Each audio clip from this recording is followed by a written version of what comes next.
Good morning, everyone. Welcome to this special edition of Today on a Tuesday morning. I'm Savannah Guthrie, live in New York. Matt is at the Vatican, where, judging from the pictures, the Pope himself could not have ordered up a more nice day, Matt.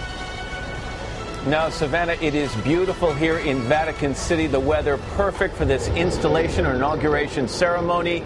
Right now, you're looking at live pictures. Pope Francis is inside St. Peter's Basilica. He's greeting some members of the 132 delegations that have gathered here from around the world, 33 heads of state. He'll be talking to them for a while, and then he gets down to the business of running this church. The morning began with Pope Francis riding into St. Peter's Square in an open white Jeep, stopping at one point to bless a disabled man. He received the papal ring as well as the pallium, a wool stole, symbolizing his role as shepherd of the world's 1.2 billion Catholics. And in his homily, which he delivered not long ago, Pope Francis promised to open his arms to protect all of God's people, especially the poor and the weak. We're going to talk about that message coming up. Maria Shriver is here, as well as Father Robert Barron. And Maria's going to be taking a look at the role of women in the modern church. But right now we want to go down to St. Peter's Square. Keir Simmons has been following the activities all morning long. Keir, good morning to you.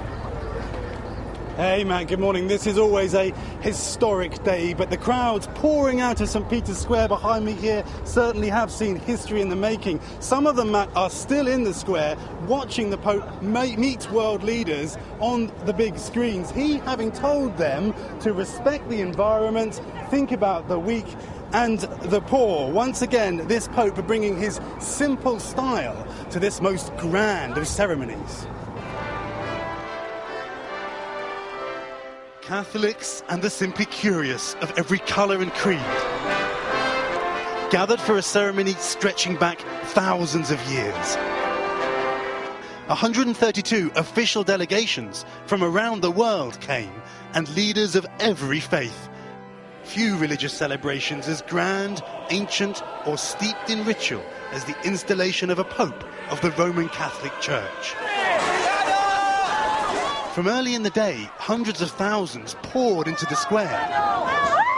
The Pope choosing to greet them in an open Jeep instead of the well-protected Pope-mobile. At one point stepping down, reaching out to children and the sick.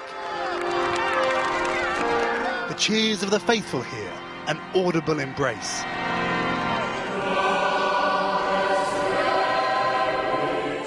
Then the 266th Pope praying at the tomb of St. Peter.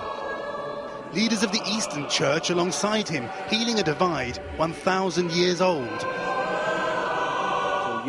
Here to witness history, Vice President Biden, world leaders and royalty. A humble priest from South America, his papal ring gold-plated silver, not solid gold. His message, remember the poor. A communion shared by all, a day no one will forget. And in the last half hour, Vice President Biden among world leaders meeting the Pope for the first time. And you can see from the flags, Matt, that there are ordinary people here from around the world. One particularly special moment was those 500 priests spreading out amongst the crowd to bring the communion blessed by the new Pope. And the Pope not just praying for people, Matt, but asking people again to pray for him. Keir Simmons down in St. Peter's Square. Keir, thank you very much.